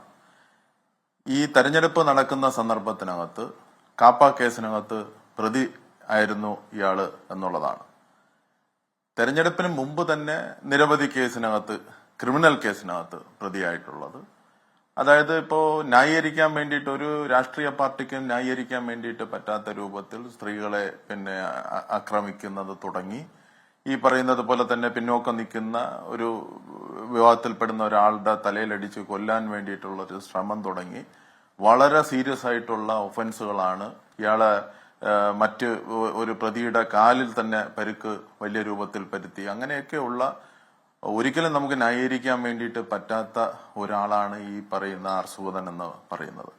അദ്ദേഹം തെരഞ്ഞെടുപ്പ് കഴിഞ്ഞതിന് ശേഷവും കൗൺസിലറായി ഇരുന്ന സന്ദർഭത്തിനകത്തും ഒരുപാട് ക്രിമിനൽ കേസിനകത്ത് വരികയാണ്. അതിനകത്ത് അമ്പല പരിസരത്തിനകത്ത് ഇയാൾക്ക് ഇഷ്ടമില്ലാത്ത, അവിടുത്തെ ഇയാളെ ബിസിനസ്സിനകത്തെല്ലാം തടസ്സം നിന്നിട്ടുള്ള ഒരാളെ ഇയാള് വളരെ ഗുരുതരമായിട്ടുള്ള പരിക്കേൽപ്പിച്ചു. അതുപോലെ തന്നെ നിരവധിയായിട്ടുള്ള വീടുകളിൽ ആക്രമിച്ചു കയറുക, ട്രസ്പാസ് ചെയ്യുക, അങ്ങനെ തുടങ്ങിയിട്ടുള്ള നമ്മുടെ ഇന്നത്തെ കുറ്റകരമായിട്ടുള്ള വളരെ സീരിയസ് ആയിട്ടുള്ള എല്ലാ ഒഫൻസും ഇദ്ദേഹത്തിന്റെ പുറത്ത് ചുമത്തി എന്നുള്ളതാണ്. അതാരും ചുമത്തിയതല്ല. ഇതൊന്നും ഒരു രാഷ്ട്രീയ പ്രേരിതമായിട്ടുള്ള ഒരു കേസൊന്നുമല്ല. ഇത് മുഴുവൻ ഒരു വളരെ വലിയ ഒരു ഗുണ്ടയ്ക്കോ അല്ലെങ്കിൽ ഈ പറയുന്ന കണക്ക് ഏറ്റവും വലിയ ഒരു ക്രിമിനൽ ടെൻഡൻസി ഉള്ള, ഒരു ക്രിമിനൽ ബാക്ക്ഗ്രൗണ്ട് ഉള്ള ഒരാള് ചെയ്യുന്ന പ്രവൃത്തിയാണ് ആ നാട്ടിൽ നടന്നുകൊണ്ട് ഇരുന്നത് എന്നുള്ളതാണ്. ഇത് മാത്രമല്ല, അവിടെ ഈ പറയുന്നത് പോലെ തന്നെ ഇവിടെ ഒരു RSS സംഘത്തിന്, ഇവിടെ ഇങ്ങനെയുള്ളൊരു ഗുണ്ടയ്ക്ക് സ്വാഭാവികമായിട്ട് സമൂഹത്തിനകത്ത് പിടിച്ചു നിൽക്കണമെന്നുണ്ടെങ്കിൽ ഈ RSS പോലുള്ള ഒരു സംഘടനയുടെ പിന്തുണ കിട്ടിയേ കഴിയുള്ളൂ. അതുകൊണ്ട് ഇയാളെ എല്ലാ ക്രിമിനൽ ആക്ടിവിറ്റീസിനും ഈ RSS എന്ന് പറയുന്ന സംഘടന വലിയ തോതിൽ പിന്തുണ കൊടുത്തിരുന്നതായിട്ട് നമുക്ക് കാണാൻ വേണ്ടിയിട്ട് കഴിയും. അത് അവസാനം ഇപ്പോ പോലീസ് സ്റ്റേഷനകത്ത് കയറി ഇപ്പോ സൂദനെ വീട്ടിൽ നിന്ന് അറസ്റ്റ് ചെയ്യാൻ വേണ്ടിയിട്ട് പോലീസ് പോകുന്ന സമയത്ത് പോലും അവിടെ ഈ പറയുന്ന RSSകാരായിട്ടുള്ള അതിന്റെ നേതൃത്വത്തിൽ നിൽക്കുന്ന, അതിനകത്ത് ക്രിമിനൽ വൽക്കരണം പെട്ടിട്ടുള്ള, സിറ്റിക്കകത്തുള്ള പ്രധാന ഗുണ്ടകൾ മുഴുവൻ ആ വീടിന് സംരക്ഷണം കൊടുക്കുകയാണ് ചെയ്തുകൊണ്ടിരുന്നത്. അതുകൊണ്ടാണ് പോലീസിന് അവിടെ വെടിവെക്കേണ്ടതായിട്ടുള്ള ആകാശത്തോട്ട് വെടിവെക്കുന്നത്. മേയർ VV രാജേഷ് ചോദിക്കുന്നു, എന്ത് തെളിവാണ് ഈ കാപ്പയ്ക്ക് ചുമത്താൻ, എന്ത് തെളിവാണ് ഉള്ളത് സുഗതനെതിരെ എന്നതാണ്. മാത്രമല്ല ഒരു രാഷ്ട്രീയ വേട്ടയാടലാണ് സുഗതന്റെ കാര്യത്തിൽ സംഭവിച്ചുകൊണ്ടിരിക്കുന്നതെന്നാണ് മേയറുടെ നിലപാട്. ഇനി BJPയുടെ സംസ്ഥാന അധ്യക്ഷൻ എന്ന് പറഞ്ഞത് എന്ത് വില കൊടുത്ത് ഞങ്ങൾ സുഗതനെ സംരക്ഷിക്കും, അത് നിയമപരമായ വഴിയിലൂടെ ആയിരിക്കും, അല്ലാതെ വാഹനങ്ങൾ എറിഞ്ഞുടച്ചായിരിക്കില്ല എന്നൊക്കെ അദ്ദേഹത്തിന്റെ പ്രതികരണവും ഇന്ന് കണ്ടു. അപ്പോൾ നിങ്ങൾ ആവശ്യപ്പെടുന്നത് സുഗതൻ ഇനി ഈ കൗൺസിലിൽ നിന്ന് പുറത്താക്കണമെന്നാണല്ലോ. പക്ഷേ ഈ 2 കൗൺസിൽ യോഗങ്ങളിൽ പങ്കെടുക്കാത്തവരുടെ പട്ടിക പുറത്തിറക്കിയപ്പോൾ അതിൽ സുഗതന്റെ പേരില്ല എന്നാണ് മനസ്സിലാക്കുന്നത്, അല്ലേ? ഈ RSS BJP സംരക്ഷണം കൊടുക്കുമെന്ന് ചോദിച്ചു കഴിഞ്ഞാൽ അവര് സംരക്ഷണം കൊടുത്തുകൊണ്ടിരിക്കുകയാണ്. ഇയാളെ അറസ്റ്റ് ചെയ്ത് ഇവിടെ ഇപ്പോ സാധാരണ നമുക്കറിയാമല്ല, ഒരു കാപ്പ പ്രൊസീഡിങ്സ് എന്ന് പറയുന്നത് ഒരു പോലീസ് ഓഫീസറുടെ മാത്രമല്ല. ഇപ്പൊ മുൻ DGP ആയിട്ടുള്ള ശ്രീലേഖ ആ കൗൺസിൽ അംഗമായിട്ടിരിക്കുമ്പോൾ ഇതിന്റെ ഒരു വിചിത്രമായിട്ടുള്ള കാര്യം എന്ന് പറയുന്നത്, അവര് ഔദ്യോഗികമായിട്ടുള്ള ചുമതല വഹിക്കുന്ന സമയത്ത് ഈ പറയുന്ന ഇയാള് റൌഡി ലിസ്റ്റിനകത്തും കാപ്പ എടുക്കുന്നതിനും വേണ്ടിയിട്ടുള്ള നടപടി അന്നേ തുടങ്ങിയതാണ്. ഈ പറയുന്ന മുൻ DGP ഉൾപ്പെടെയുള്ളവർക്ക് ഈ നടപടികൾ മുഴുവൻ അറിയാവുന്നതാണ്. അവര് ഈ നമ്മൾ എന്താണ് ഒരു കൗൺസിൽ മീറ്റിംഗിൽ ഇരിക്കുമ്പോൾ ഈ കാപ്പ കേസിലെ പ്രതി ഒളിവിൽ പോകുന്നു, 2 പ്രാവശ്യം വരാതിരിക്കുന്നു. ഇത് മുഴുവൻ പത്രങ്ങളിൽ കൂടി ഇയാളെ വാർത്തകൾ മുഴുവൻ വരികയാണ്. ആ വരുമ്പോഴത്തേക്ക് ഒരു മുൻ DGP ഉൾപ്പെടെയുള്ളവർ ആ കൗൺസിൽ യോഗത്തിനകത്ത് ഇരിക്കുകയാണ്. ഈ മേയർ ഇയാളെ സംരക്ഷിക്കുന്നതിന് വേണ്ടിയിട്ട് 2 പ്രാവശ്യം വരുന്ന സന്ദർഭത്തിനകത്തും ഒരക്ഷരം അവിടെ പറഞ്ഞിട്ടില്ല. അപ്പോൾ എന്താണ് അവിടെ നടന്നിരിക്കുന്ന, പോലീസ് അന്വേഷിച്ചുകൊണ്ടിരിക്കുന്ന പ്രതി ആയതുകൊണ്ട് നേരെ ചൊവ്വയെ അവിടെ വരാൻ വേണ്ടിയിട്ട് പറ്റാത്തത് കൊണ്ടാണ് കൗൺസിൽ മീറ്റിംഗിന് വരാത്തത്. ആ കൗൺസിൽ മീറ്റിംഗിൽ നിന്ന് വിട്ടുനിന്നു. കൗൺസിൽ മീറ്റിംഗ് 2 മാസത്തിൽ കൂടി കഴിഞ്ഞതിന് ശേഷം 3ാമത്തെ കൗൺസിൽ മീറ്റിംഗ് വളരെ അടിയന്തര പ്രാധാന്യമുള്ള വിഷയങ്ങൾ നമ്മുടെ മുമ്പിൽ നിൽക്കുകയാണ്. മഴ കെടുതിയിൽ വന്നിട്ടുള്ള പ്രശ്നങ്ങൾ, അതുപോലെ തന്നെ നമ്മുടെ വെള്ളം കിട്ടാത്ത പ്രശ്നങ്ങൾ, ഈ നഗരത്തിനകത്തുണ്ടാകുന്ന വെള്ളക്കെട്ടിന്റെ പ്രശ്നങ്ങൾ, അങ്ങനെ നീറുന്ന സാധാരണ പാവപ്പെട്ടവരുടെ പ്രശ്നങ്ങൾ നിൽക്കുമ്പോഴത്തേക്ക് ഈ പറയുന്ന മേയർ മുൻകൂർ ജാമ്യം കിട്ടുന്നതിന് വേണ്ടിയിട്ട് കൗൺസിൽ യോഗം നീട്ടിക്കൊണ്ടിരിക്കുകയാണ് ചെയ്യുന്നത്. അപ്പൊ എന്താ ഇതിനകത്ത് നിന്ന് മനസ്സിലാക്കുന്നത്? അല്ല, പക്ഷേ സുഗതൻ അതിന് പറഞ്ഞൊരു ന്യായം, സുഗതൻ പറഞ്ഞൊരു ന്യായം ചിക്കൻ പോക്സ് ആയിരുന്നു എന്നാണ്. ഒളിവിൽ പോയതല്ല, ചിക്കൻ പോക്സ് ആയിരുന്നു എന്നാണ് അദ്ദേഹം പറഞ്ഞ ന്യായം. എവിടെ ചിക്കൻ പോക്സ്? പോലീസ് പിടിച്ചോണ്ട് പോയി, സ്വാഭാവികമായിട്ട് പോലീസ് പിടിച്ചോണ്ട് പോയി പിന്നെ മെഡിക്കൽ റിപ്പോർട്ട് എടുത്തല്ലോ. അവിടെ ഗവൺമെന്റ് ഹോസ്പിറ്റലിൽ കൊണ്ടുപോയി മെഡിക്കൽ റിപ്പോർട്ട് എടുത്തപ്പോഴത്തേക്ക് അവിടെ എവിടെയെങ്കിലും പറയുന്നുണ്ടോ, ആ മെഡിക്കൽ റിപ്പോർട്ടിനകത്ത് പറയുന്നുണ്ടോ ഇദ്ദേഹത്തിന് ചിക്കൻ പോക്സ് ആയിരുന്നു എന്നുള്ളത്? അസത്യമായിട്ടുള്ള കാര്യങ്ങളല്ലേ പറയുന്നത്. കോടതി പറഞ്ഞ് സറണ്ടർ ആവാൻ വേണ്ടിയിട്ട് പറഞ്ഞു, അതിന് സമയം കൊടുത്തു. ഈ പറയുന്ന കണക്ക് കളക്ടറുടെ ഒരു പ്രൊസീഡിങ്സ് വന്നിട്ടുണ്ട്, ചെറിയ പ്രൊസീഡിങ്സ് അല്ല. ഇയാൾക്ക് പല പ്രാവശ്യം വാണിംഗ് കൊടുത്തിട്ടുണ്ടായിരുന്നു, ഇയാൾ ഇങ്ങനത്തെ ക്രിമിനൽ ആക്ടിവിറ്റീസിൽ ചെയ്യരുതെന്ന് പറഞ്ഞിട്ടുണ്ടായിരുന്നു. ഇയാളെ 2 പ്രാവശ്യം ഇതിനു മുമ്പ് തന്നെ നാട് കടത്തിയിരുന്നു. ആ നാട് കടത്തിയതിന് ശേഷമാണ് ഈ പറയുന്നത് പോലെ തന്നെ രാജീവ് ചന്ദ്രശേഖർ പറയുന്നത് പോലെ, ഈ മേയർ പറയുന്നത് പോലെ അവരുടെ പിന്തുണയോടുകൂടി തന്നെ തിരിച്ച് ഈ പറയുന്ന പ്രദേശത്ത് വരികയും അവിടെ ഈ BJPയുടെയും RSSന്റെയും പ്രവർത്തകരായി മാറുകയും സിറ്റിക്കകത്ത്, ഇന്നിപ്പോ ഇവിടുത്തെ പ്രശ്നം ഇതാണ്, സിറ്റിക്കകത്തുള്ള ക്രിമിനലുകളെ മുഴുവൻ സംരക്ഷിക്കുന്ന രൂപത്തിലേക്ക് മാറുകയാണ് ചെയ്യുന്നത്. നിങ്ങൾ ഇപ്പോ 2 ദിവസത്തിന് മുമ്പ് ഒരു BSNL തിരുവനന്തപുരം കോർപ്പറേഷനിലെ BJPയുടെ ഭരണം പ്രതിസന്ധിയിലാണോ? പ്രതിസന്ധിയിലല്ലേ? ഞാൻ ചോദിക്കട്ടെ, ഇങ്ങനെ ഒരു കളങ്കം വരുത്തുന്ന ഒരു സാഹചര്യം ഉണ്ടായിട്ടുണ്ടോ? ഒരു കൗൺസിൽ, ഇവിടെ മാന്യമായിട്ട് ജീവിക്കുന്നവരല്ലേ ഈ നഗരസഭയ്ക്കകത്ത് ജീവിക്കുന്ന ലക്ഷക്കണക്കിന് ആളുകൾ.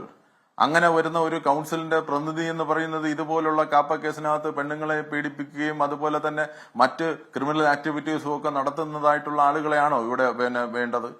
ഇവിടെ നാട്ടിൽ മുഴുവൻ നടന്ന് പിടിച്ചു പറിക്കുകയും ഇവിടുത്തെ കാപ്പ റിപ്പോർട്ടിനകത്ത് പറയുന്നത് പോലെ തന്നെ സ്വത്തിനും ജീവനും അപകടകരമാവുന്ന ഒരു സ്ഥിതിയിൽ പ്രവർത്തിക്കുന്ന ഒരു വലിയ ഗുണ്ടയാണ്, ഒരു റൌഡിയാണ് ഇദ്ദേഹം എന്ന് പറയുകയും ഇദ്ദേഹത്തെ നാട് കടത്തിയിരിക്കുകയും ചെയ്യുകയല്ലേ ചെയ്തിരിക്കുന്നത്.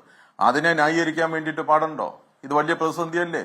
ഞങ്ങള് ഏകദേശം പകുതിയോളം 48ഓളം വരുന്ന കൗൺസിലർമാര്, ഞാൻ മനസ്സിലാക്കുന്ന UDFും കൊടുത്തു, LDFും ഒപ്പിട്ട് കൊടുത്തു.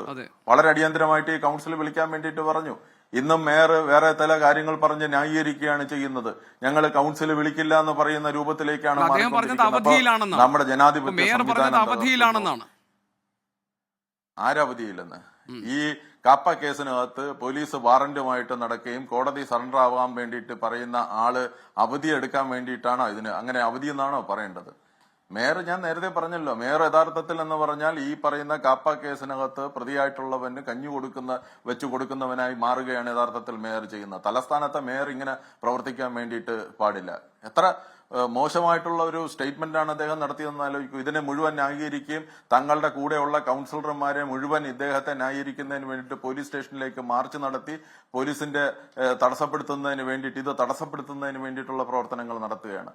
ഉത്തരേന്ത്യയിലൊക്കെ നടക്കുന്നത് പോലെ തന്നെ BJP RSS എന്ന് പറഞ്ഞാൽ ഒരു ഫാസിസ്റ്റ് സംഘടനയാണ്. അവർക്ക് ഒരു കാര്യം കൂടി ഞാൻ അതിനിടയിൽ ചോദിക്കട്ടെ ശ്രീദീപക്, അതായത് താങ്കൾ പറഞ്ഞത് ഈ മേയർ ബോധപൂർവം ഇദ്ദേഹത്തെ സംരക്ഷിക്കാൻ ശ്രമിക്കുന്നു എന്നത് മനസ്സിലാക്കും, താങ്കൾ പറഞ്ഞ ആ ഭാഗം മനസ്സിലാകുന്നു. പക്ഷെ ഇനിയിപ്പോൾ ഈ അടുത്ത കൗൺസിൽ യോഗം എപ്പോഴാണ് അത് നിശ്ചയിച്ചിട്ടില്ലല്ലോ. കാപ്പ കേസായതുകൊണ്ട് തന്നെ ജാമ്യം കിട്ടില്ല. അപ്പോൾ അടുത്ത കൗൺസിൽ യോഗത്തിലും ഈ സുഗതൻ അതിൽ പങ്കെടുക്കാൻ കഴിയില്ല.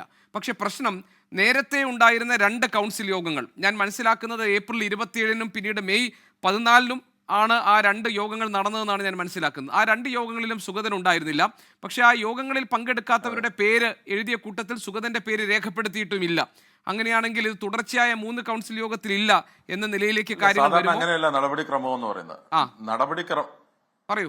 ഇല്ല, ഇതിനകത്ത് നടപടിക്രമം എന്ന് പറയുന്നത് ആരെങ്കിലും അവധി കൊടുക്കുകയാണെങ്കിൽ രേഖാമൂലം എഴുതി അവിടെ കത്ത് കൊടുക്കുകയും ആ കത്ത് കൗൺസിലിൽ വായിക്കുകയും ആ കത്ത് കൗൺസിലിൽ അംഗീകരിക്കുകയും ചെയ്യുന്നതാണ് അവധി എന്ന് പറയുന്നത്. ഇവിടെ അങ്ങനെ ഒരു കത്ത് ഈ 2 യോഗത്തിനകത്തും വായിച്ചിട്ടില്ല. ഈ സുഗതൻ അവിടെ ഹാജരായിട്ടില്ല. അവിടെ സ്റ്റാൻഡിംഗ് കമ്മിറ്റിക്കകത്തും അദ്ദേഹം പങ്കെടുത്തിട്ടില്ല. കുറെ കാലമായിട്ട് ജനങ്ങൾ മുഴുവൻ ആ വാർഡിനകത്തുള്ളവരെല്ലാം തിരക്കി നടക്കുകയാണ്. അവിടുത്തെ കൗൺസിലർ അവിടുത്തെ ജനങ്ങളുടെ പ്രശ്നങ്ങൾ പരിഹരിക്കുന്നതിന് വേണ്ടിയിട്ടുള്ള ഫോറവും മറ്റു കാര്യങ്ങളും ഒക്കെ അന്വേഷിച്ച് അന്വേഷിച്ച് ഈ കോർപ്പറേഷൻ കൗൺസിലറുടെ പിന്നെ ഓഫീസിൽ കേന്ദ്രീകരിക്കുകയാണ്. അവിടെ ബോർഡുകൾ പ്രത്യക്ഷപ്പെട്ടിരിക്കുകയാണ് ഇയാളെ കാണണമെന്ന് ആവശ്യപ്പെട്ടുകൊണ്ട്.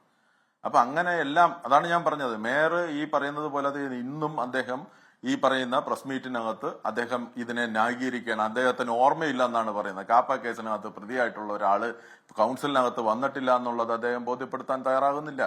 അവിടെ അവധി കത്ത് കൊടുത്തിട്ടുണ്ടോ എന്നുള്ളത് 101 കൗൺസിലർമാരെ സംബന്ധിച്ച് അങ്ങനെയൊന്നുമല്ല. 1-2 കൗൺസിലർമാർ മാത്രമാണ് അവിടെ പിന്നെ സാധാരണഗതിയിൽ ഒരു അവധി എടുക്കുന്നത്.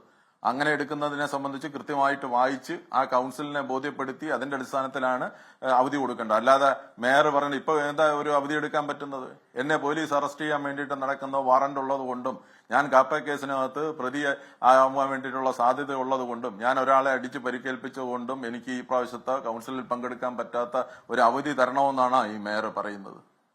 അങ്ങനെ ഒരു വകുപ്പ് നമ്മുടെ മുമ്പിലുണ്ടോ? ഇങ്ങനെ ഒരു കാപ്പ കേസിനകത്ത്, ഈ ഒരു കോർപ്പറേഷന്റെ ചരിത്രത്തിൽ ഇങ്ങനെ ഒരു കാപ്പ കേസിനകത്ത് പ്രതിയാവുന്ന ഒരാളെ വെച്ച് മുന്നോട്ട് കൊണ്ടുപോകുന്ന ഒരു ചരിത്രം നമ്മുടെ ഈ ജനാധിപത്യ വ്യവസ്ഥയിലുള്ള ഈ നഗരസഭയ്ക്കകത്തുണ്ടോ? എന്താ ഈ RSS കഴിഞ്ഞ 6 മാസം കൊണ്ട് ഈ നഗരസഭയെ പൊളിച്ചടുക്കി.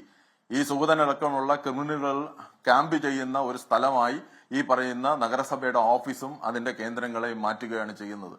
ഈ നഗരസഭയെ കൂടി ഉപയോഗപ്പെടുത്തിക്കൊണ്ട് അവര് നാട്ടിലെ നിയമവ്യവസ്ഥയെ വെല്ലുവിളിക്കുകയാണ് യഥാർത്ഥത്തിൽ ചെയ്തുകൊണ്ട്. ശരി ശ്രീ ദീപക്, ഏതായാലും നമുക്ക് ഈ ചർച്ചയുടെ രണ്ടാം ഘട്ടത്തിൽ വരാം. നമ്മളോടൊപ്പം പാലാ നഗരസഭയിലെ 2 കൗൺസിലർമാർ ശ്രീ ബിനു പുളിക്കക്കണ്ടും അതോടൊപ്പം തന്നെ ശ്രീ ബിജു മാത്യൂസും ഉണ്ട്. അവിടുത്തെ പ്രശ്നവും ഒരു ഭാഗത്ത് നിൽക്കുന്നു. തിരുവനന്തപുരം നഗരസഭയിലും പ്രതിസന്ധികൾ രൂപപ്പെട്ടിരിക്കുന്നു. ഈ നഗരസഭ ഈ 2 തിരുവനന്തപുരം കോർപ്പറേഷനിലും പാലാ നഗരസഭയിലും 2 ഇടങ്ങളിലും ഭരണ പ്രതിസന്ധിയുടെ വക്കോളം എത്തി നിൽക്കുന്ന സങ്കീർണമായ ഒരു സാഹചര്യത്തിലാണ് ഇന്ന് ഈ വിഷയം എൻകൗണ്ടർ പരിശോധിക്കുന്നത്. ശ്രീ ബിജു മാത്യൂസ്, ഇപ്പോൾ ഈ കോൺഗ്രസ് കൗൺസിലർമാർ ക്ഷമിക്കണം UDFന്റെ ജില്ലാ നേതൃത്വം അതല്ലെങ്കിൽ UDFന്റെ സംസ്ഥാന നേതൃത്വം പറയുകയാണെങ്കിൽ ഞങ്ങൾ രാജിവെക്കാം, ഇതാണ് ഈ പുളിക്കക്കണ്ടം കൗൺസിലർമാർക്കുള്ളത്. അതാണ് ശ്രീ ബിനു പുളിക്കക്കണ്ടം ഇവിടെ പറഞ്ഞത്.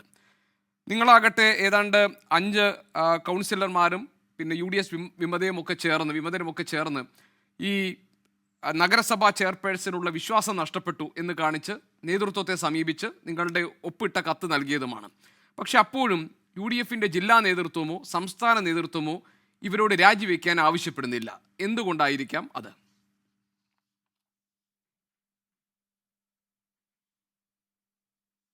തീർച്ചയായിട്ടും ഈ കാര്യങ്ങൾ ഉണ്ടാകുന്നത് ഇവിടെ ബിനു അല്പം മുമ്പ് പറഞ്ഞു, ഇവിടെ എല്ലാ കാര്യങ്ങളും വളരെ സുതാര്യമായിട്ടാണ് നടക്കുന്നത്, എല്ലാം ആലോചനകളുണ്ട് എന്നൊക്കെ പറഞ്ഞു. അങ്ങനെയെങ്കിൽ എന്തുകൊണ്ടാണ് നാട്ടിലെ ഒരു ചെറിയ പ്രശ്നമായ ഈ ഓട്ടോറിക്ഷ സ്റ്റാൻഡിൻ്റെ പ്രശ്നം നമുക്ക് ചർച്ചയ്ക്ക് കൊണ്ടുവരാൻ അജണ്ട വയ്ക്കുമ്പം അദ്ദേഹം ഞങ്ങളെ കയ്യേറ്റം ചെയ്യുന്ന സാഹചര്യത്തിലേക്ക് വരുന്നത്? അപ്പോൾ അദ്ദേഹം ഒത്തിരി കാര്യങ്ങൾ മറയ്ക്കുന്നുണ്ട്. അദ്ദേഹം പല കാര്യങ്ങളും റിപ്പോർട്ട് ഇവിടുന്ന് പോകുന്നു, അല്ലെങ്കിൽ അങ്ങനെ ആയിരിക്കും.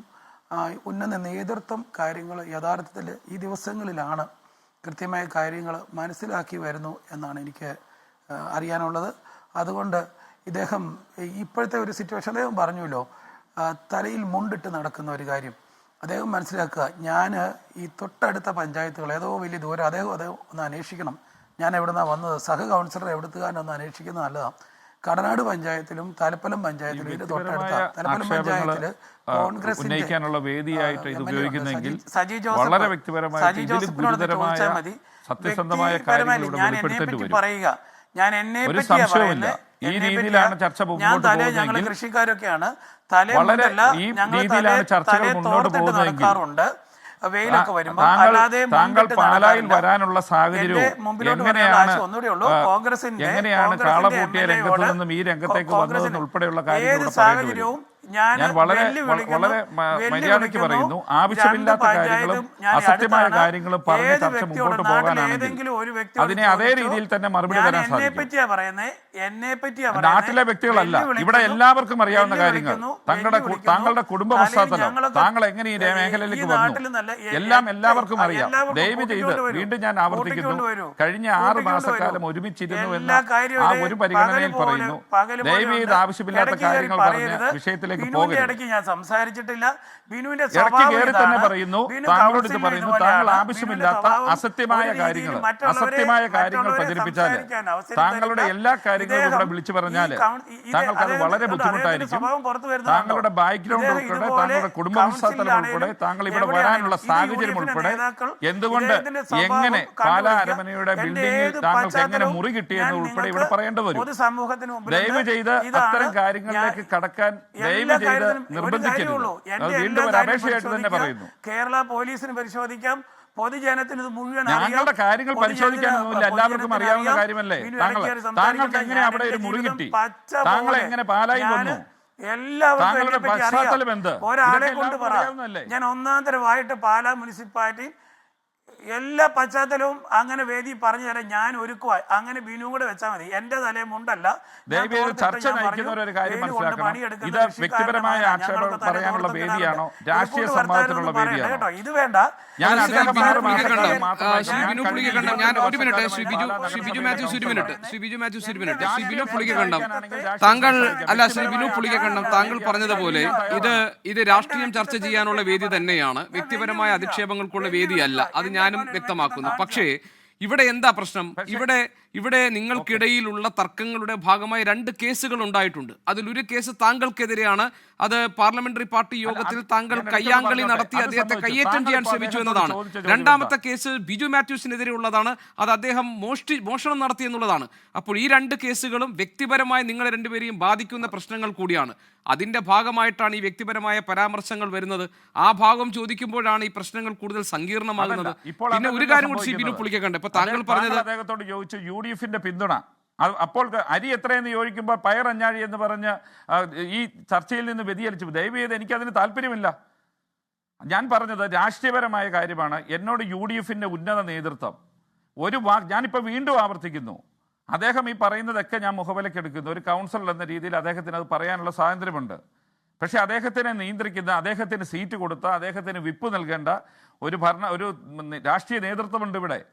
ആ നേതൃത്വം എന്നോട് ഒരു വാക്ക് പറയട്ടെ എന്നേ ഞാൻ പറഞ്ഞുള്ളൂ. അതിന്റെ അകത്ത് വളരെ ക്ലിയർ അല്ലേ?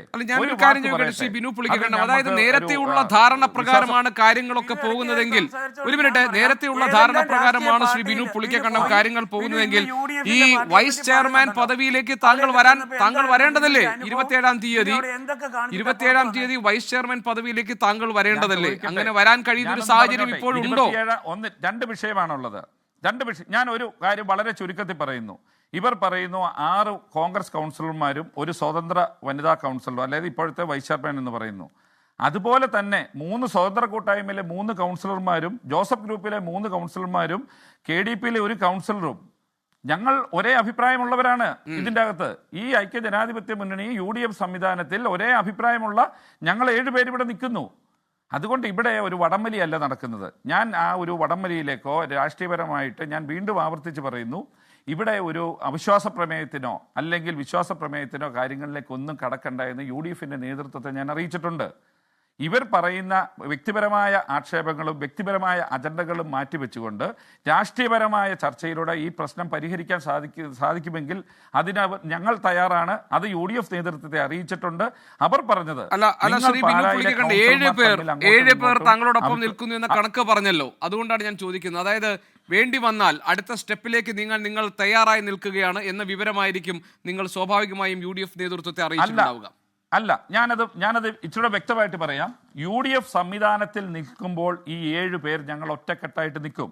UDF എന്നെ വേണ്ടാത്ത ഒരു സാഹചര്യത്തിൽ, അല്ലെങ്കിൽ ഞങ്ങളുടെ സ്വതന്ത്ര കൂട്ടായ്മയുടെ പിന്തുണ പിൻവലിക്കുകയോ സ്വതന്ത്ര കൂട്ടായ്മയുടെ പിന്തുണ അവർക്ക് ആവശ്യമില്ല എന്ന് ഒരു വാക്ക് പറഞ്ഞാൽ, ഈ പറയുന്ന ജോസഫ് ഗ്രൂപ്പിന്റെ കൗൺസിലർമാരും KDPയുടെ കൗൺസിലറും UDF പക്ഷത്ത് നിൽക്കും. അതിൻ്റെ അകത്ത് തർക്കമില്ല. ഞാനിപ്പോഴും ഞങ്ങൾ 3 പേര് ഉൾപ്പെടുന്ന സ്വതന്ത്ര മുന്നണി UDF ഭാഗമായിട്ട് ഇപ്പോൾ നിൽക്കുന്നു. അപ്പോൾ ഞങ്ങൾ 7 പേർ ഒരുമിച്ച് നിൽക്കുന്നു. UDF ഭാഗമല്ലാതായി തീരുന്ന സാഹചര്യം ഉണ്ടാകുമെന്ന് ഞാൻ വിശ്വസിക്കുന്നില്ല. ഉണ്ടായാൽ ജോസഫ് ഗ്രൂപ്പിന്റെ കൗൺസിലും KDPയുടെ കൗൺസിലും UDF പക്ഷത്തല്ലേ നിൽക്കുകയുള്ളൂ.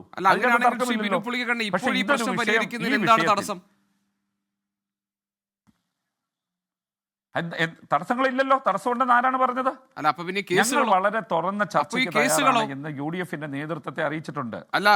അതായത് നഗരസഭാ ചെയർപേഴ്സന്റെ മുറിയിൽ നിന്ന് ഫയലും വാച്ചും മോഷണം പോയി എന്ന് നിങ്ങളോടൊപ്പം ഒരു സഹ കൗൺസിലർ, ആ മുന്നണിയിലെ ഒരു കൗൺസിലർക്കെതിരെ കേസ് കൊടുത്ത് നിൽക്കുന്ന സാഹചര്യത്തിൽ ഒരു പ്രതിസന്ധിയും ഒരു പ്രശ്നവും ഇല്ല ഈ കാര്യങ്ങൾ പരിഹരിക്കാൻ എന്നാണ് താങ്കൾ പറയുന്നത്. അതല്ല ഞാൻ പറഞ്ഞത്. കേസിന്റെ വഴിക്ക് പോട്ടെ എന്ന് ഞാൻ ആദ്യം പറഞ്ഞത് വേറെ രീതിയിലുമല്ല. പോലീസ് ആ കേസ് പരിശോധിക്കട്ടെ. അപ്പോൾ ഞാൻ തിരിച്ചൊരു കാര്യം ചോദിക്കട്ടെ. 14 കൗൺസിലർമാരും 12 കൗൺസിലർമാരും കേരള കോൺഗ്രസ് ജോസഫ് ഗ്രൂപ്പിന്റെ മണ്ഡലം പ്രസിഡന്റും കോൺഗ്രസിന്റെ മണ്ഡലം പ്രസിഡന്റും ഉൾപ്പെടെ 14 പേർ ചെയർപേഴ്സന്റെ മുറിയിൽ പാർലമെന്ററി പാർട്ടി കൂടുന്നു. അതിലൊരു വിഷയത്തെക്കുറിച്ച് തർക്കമുണ്ടാകുന്നു. ആ തർക്കം വളരെ രൂക്ഷമായ തർക്കമില്ല. ആ തർക്കത്തിനിടയ്ക്ക് ഒരു കൗൺസിലർ ഇറങ്ങിപ്പോയി പോലീസ് സ്റ്റേഷനിൽ ചെന്ന് പരാതി കൊടുക്കുന്നു, കയ്യേറ്റം നടന്നെന്ന്. ഞാൻ പറഞ്ഞല്ലോ, ഈ കൗൺസിലർമാർ, അത് നിങ്ങൾ തന്നെ ഇപ്പോൾ ചർച്ചയെ സൂചിപ്പിച്ചു, കയ്യേറ്റം ചെയ്തു എന്ന് ആദ്യത്തെ ദിവസം വാർത്ത, എൻ്റെ സഹോദരൻ മർദ്ദിച്ചെന്ന്. പിറ്റേ ദിവസം കയ്യേറ്റ ശ്രമമായി. ഇപ്പോൾ അതിനുള്ളൊരു സാഹചര്യം ഉണ്ടായി എന്ന് പറയുന്നു. ഇപ്പോൾ ഇന്നലെ ചർച്ചയിൽ അദ്ദേഹം ചോദിച്ചെന്ന് പറഞ്ഞു, എന്നെ മർദ്ദിക്കാത്തതാണോ ഇപ്പോൾ കോൺഗ്രസ്സുകാരുടെ പ്രശ്നം എന്ന്. അപ്പോൾ നടക്കാത്ത ഒരു സംഭവം നടന്നു എന്ന് ആക്ഷേപം ഉന്നയിച്ചു. ഇപ്പോൾ ഞങ്ങൾ കൊടുത്ത പരാതിയിൽ കഴമ്പില്ല, അസത്യമുണ്ടായെങ്കിൽ അവർ ആക്ഷേപം ഉന്നയിച്ചു. ഇത് പോലീസ് അന്വേഷിക്കട്ടെ എന്നേ ഞാൻ പറഞ്ഞത്. ഇപ്പോൾ ഈ ചർച്ചയിൽ ഇരുന്നു കൊണ്ടോ UDFന്റെ നേതൃത്വം ഇടപെട്ടുകൊണ്ടോ ഈ പ്രശ്നം ഇവിടെ തീരത്തില്ലല്ലോ. അതിൽ സമാധാനപരമായ പരിഹാരം ഉണ്ടാകുമെങ്കിൽ ഞങ്ങൾ അതിന് തയ്യാറാണ്. അതായത് ഈ പ്രശ്നത്തിൽ ഞാൻ ഉദ്ദേശിച്ചതെന്ന് പറഞ്ഞാൽ നഗരസഭയിൽ കൂട്ടായ ആലോചന നടക്കുന്നില്ല എന്ന ആക്ഷേപം ഉണ്ടെങ്കിൽ അത് പരിഹരിക്കാൻ ഞങ്ങൾ തയ്യാറാണ്. അത് ചൂണ്ടിക്കാണിക്കണം. ഞാൻ ചോദിക്കട്ടെ, ഈ ബഹുമാനപ്പെട്ട കൗൺസിലറോട് ഒരു കാര്യം മാത്രം ചോദിക്കട്ടെ.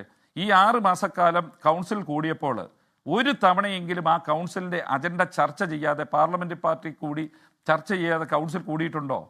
അപ്പോൾ ഇതിനെല്ലാം പിന്നിൽ വേറെ അജണ്ട ഉണ്ടെന്ന് എനിക്ക് സംശയമുണ്ട്. ഞാൻ ഉറപ്പിച്ച് പറയുന്നില്ല.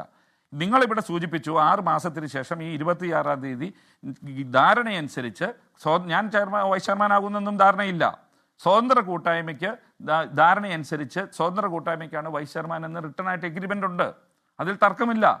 അപ്പോൾ ഒരു പ്രശ്നങ്ങൾ ഉണ്ടാകുമ്പോൾ UDF നേതൃത്വം പറഞ്ഞത് എല്ലാ വിഷയങ്ങളും ഞങ്ങൾക്ക് ആക്ഷേപമുണ്ട്, പരാതികളുണ്ട്, ഞങ്ങളത് മൈക്ക് കെട്ടി വിളിച്ചു പറയുന്നില്ല. അവർക്ക് ആക്ഷേപമുണ്ട്, പരാതിയുണ്ട്, അവർ മൈക്ക് കെട്ടി വിളിച്ചു പറയുന്നു. ഈ വ്യത്യാസങ്ങൾ UDF നേതൃത്വം മനസ്സിലാക്കിയിട്ടുണ്ട്. ഞങ്ങൾ ഇത് വളരെ തുറന്നു പറയുന്നു. ഞങ്ങൾ 2 കാര്യം അടിവരയിട്ട് പറഞ്ഞു. ഏറ്റവും പ്രധാനപ്പെട്ട കാര്യം UDFന്റെ നേതൃത്വം, കോൺഗ്രസിന്റെ നേതൃത്വം തീരുമാനിക്കട്ടെ. അവരൊരു വാക്ക് പറയട്ടെ. ഞങ്ങളോട് പറയാൻ മടിയാണെങ്കിൽ ഈ ചർച്ചയെ നിയന്ത്രിക്കുന്ന അദ്ദേഹത്തോട് നിങ്ങളോട് പറയട്ടെ, ഇതാണ്ട് പിന്തുണ പിൻവലിച്ചു, ഒരു മെസ്സേജ് അയച്ചാൽ മതി. ഇപ്പോൾ ഈ നിമിഷം നിങ്ങളുടെ മുമ്പിൽ വെച്ച് ചെയർപേഴ്സണും എൻ്റെ എൻ്റെ മോളാണല്ലോ, എൻ്റെ വീട്ടിലാണല്ലോ താമസിക്കുന്നത്, നിങ്ങളുടെ ഈ മൈക്കിൻ്റെ മുമ്പിൽ ഈ ക്യാമറയുടെ മുന്നിലിരുന്ന് രാജിക്കത്തൊപ്പിടുക തയ്യാറാണ്. രണ്ടാമതൊരു വിഷയം ഞങ്ങൾ പറഞ്ഞത് ഏറ്റവും പ്രധാനപ്പെട്ട ഒരു കാര്യമാണ്. ഇതിൽ എന്ത് ഭരണ പ്രതിസന്ധി ഉണ്ടായാലും, എന്തൊക്കെ പ്രശ്നങ്ങളുണ്ടായാലും, ഏതൊക്കെ രീതിയിൽ ആക്ഷേപിച്ചാലും ഞങ്ങളുടെ വോട്ടിൻ്റെ പിന്മരത്താൽ മറ്റൊരു രാഷ്ട്രീയ കക്ഷിയുടെ ആരും ചെയർപേഴ്സൺ സ്ഥാനത്തേക്ക് വരത്തില്ല.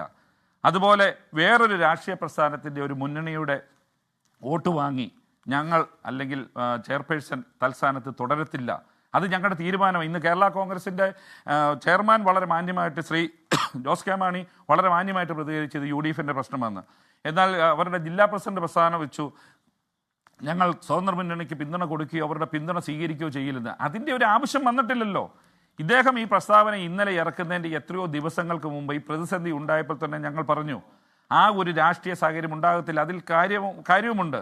ഒരു ദിവസമെങ്കിൽ ഒരു ദിവസം, 6 മാസമെങ്കിൽ 6 മാസക്കാലം UDFന്റെ നേതൃത്വം, കോൺഗ്രസിൻ്റെ നേതൃത്വം അവർ ഞങ്ങളോട് കാണിച്ച രാഷ്ട്രീയ മര്യാദ, ഞങ്ങളോട് കാണിച്ച സ്നേഹം, ഞങ്ങളോട് കാണിച്ച കരുതൽ, അതിൽ വളരെ നന്ദിയും കടപ്പാടും ഞങ്ങൾക്കുണ്ട്. ആ രാഷ്ട്രീയ പ്രസ്ഥാനത്തോടും UDF എന്ന മുന്നണിയോടും. ആ UDFന്റെ ഒരു പ്രവർത്തകരായി അല്ലെങ്കിൽ UDFൽ ആ പ്ലാറ്റ്ഫോമിൽ നിന്ന് പ്രവർത്തിച്ച് വരുന്ന ഞങ്ങളോട് ഇങ്ങനെ ഒരു വാക്ക് പറയേണ്ട ആവശ്യമില്ലല്ലോ. ഇങ്ങനെ ഒരു പ്രശ്നങ്ങൾ ഉണ്ടായെങ്കിൽ പറയേണ്ടത് രാഷ്ട്രീയ പൊതുവേദിയിലും അല്ലെങ്കിൽ രാഷ്ട്രീയ കമ്മിറ്റികളിലും രാഷ്ട്രീയ നേതാക്കന്മാരുടെ അടുത്തല്ലേ. അപ്പോൾ ഇതിലൊക്കെ വ്യക്തമായ വേറെ അജണ്ടകളുണ്ട്. ഇവർ ഇന്നലെ ഞാൻ പറഞ്ഞത് ചർച്ച UDFന്റെയും കോൺഗ്രസിൻ്റെയും നേതാക്കളുമായും നടത്തിയ ചർച്ചകൾ നിങ്ങൾ ഉദ്ദേശിക്കുന്ന പോലെ ശ്രീ മാണി സി കാപ്പനും MLAയും ശ്രീ ഫ്രാൻസിസ് ജോർജ് MP മാത്രമല്ല, അതായത് UDFന്റെ ജില്ലാ ചെയർമാനും മാത്രമല്ല, ഉന്നതരായ നേതാക്കന്മാർ അവർ ഞാൻ അങ്ങോട്ട് പോയി സമീപിച്ചതല്ല.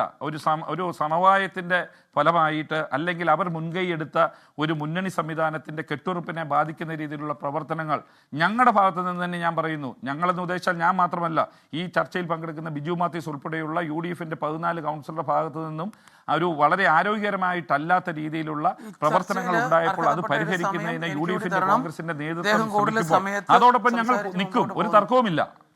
ശരി, ശ്രീ ബിജു മാത്യൂസ്, ഇപ്പോൾ ഒരു കാര്യം ശ്രീ ബിനു പുളിക്കക്കണ്ടം വ്യക്തമാക്കുന്നുണ്ട്. അതായത് മറ്റാരുടെയെങ്കിലും വേറെ ഏതെങ്കിലും ഒരു രാഷ്ട്രീയ കക്ഷിയുടെ പിന്തുണയോടുകൂടി നഗരസഭാ ചെയർപേഴ്സൺ സ്ഥാനം നിലനിർത്താൻ ശ്രമിക്കില്ല, മറ്റൊരു രീതിയിലുള്ള പോക്കിനെ കുറിച്ചും ആലോചിച്ചിട്ടില്ല. മാത്രമല്ല UDF കോൺഗ്രസ് നേതൃത്വം അവർ സംസ്ഥാന ജില്ലാ നേതൃത്വം ആവശ്യപ്പെട്ടാൽ ഈ നിമിഷം രാജിവെച്ച് മാറി നിൽക്കാൻ തയ്യാറാണ് എന്നാണ്. പിന്നെ ഇത് രമ്യതയോടുകൂടി പരിഹരിക്കാൻ കഴിയുന്ന സാധ്യതയെ മുന്നിൽ കാണുകയാണ് ശ്രീ ബിനു പുളിക്കക്കണ്ടം.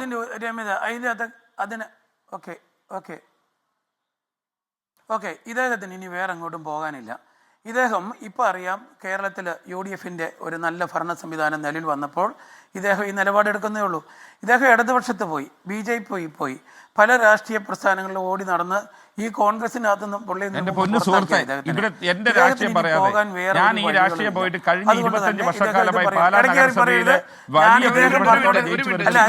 സംസാരിക്കുമ്പോൾ ഞാൻ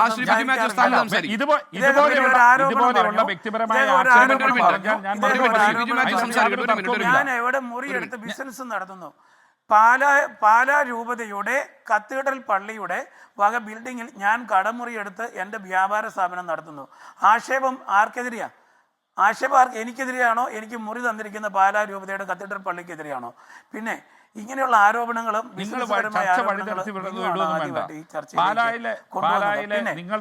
ചാനലുകാരെ വിളിച്ചു വരുത്തി ഈ വിഷയം ഒരു നിസ്സാരമായ നിങ്ങൾക്കെതിരെയാണ് ആക്ഷേപം ഉന്നയിച്ചത്. ബിജു വർഗീസ് എന്ന ആ വ്യക്തിക്കെതിരെ ആക്ഷേപം ഉന്നയിച്ചത്. കെട്ടിവെച്ച് ഈ നാട്ടിലുള്ള മൈക്ക് കെട്ടിവെച്ച് ബിജു വർഗീസ് അല്ല, ഇത് ബിജു മാത്യൂസ് ആദ്യമായിട്ട് ബിനു മനസ്സിലാക്കുക. പിന്നെ ഉണ്ടല്ലോ, ഞങ്ങൾ ആരും ഈ മുകളിൽ നിന്ന് ഇറങ്ങി വന്നൊന്നുമല്ല. പാലായിലേക്ക് ഞാനൊരു 60 പണി ജോലിക്കാരും ഒക്കെയുള്ള നന്നായിട്ട് സ്ഥാപനം നടത്തുന്ന എല്ലാം നല്ല രീതിയിൽ മുമ്പോട്ട് വന്ന സ്ഥാപനം, അധിക്ഷേപമൊന്നും വേണ്ട. പിന്നെ ഒരു കാര്യമുണ്ട്, ഇവിടെ ഒരാളെ അധിക്ഷേപിക്കുകയും അങ്ങോട്ടൊന്നും വേണ്ടെന്നും പറയരുത്. ബിനു എല്ലാം ആലോചിച്ചു എന്ന് പറയുന്നു. ഇവിടെ കൗൺസിലിൽ ഒരു പ്രമേയം ബിനു കൊണ്ടുവന്നു. ഈ അങ്ങേയറ്റം നമ്മുടെ ഭരണഘടനയെ അവഹേളിക്കുന്ന ഒരു പ്രമേയം കൊണ്ടുവന്നു. ആ പ്രമേയം ആരെയും അതിനു മുമ്പ് കാണിച്ചോ? അവതരിപ്പിക്കുന്ന ഒരു പ്രമേയം കൊണ്ടുവരുന്നു. അതോടൊപ്പം തന്നെ ആ പ്രമേയത്തിൽ പറയുന്നത് എന്താ?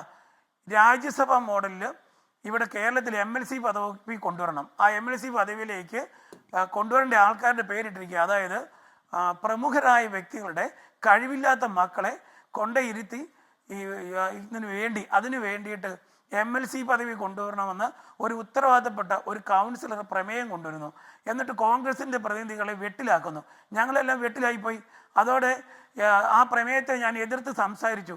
അദ്ദേഹത്തിന് ഏറ്റവും ഫീൽ ചെയ്ത വിഷയം ഇതൊക്കെ തന്നെയാണ്. ഞങ്ങൾക്ക് നന്നായിട്ട് അറിയാം, ഇത് ഭരണഘടനാ ലംഘനമോ, ആരെങ്കിലും കേസിന് പോയി ഞങ്ങളൂടെ കൊടുക്കും.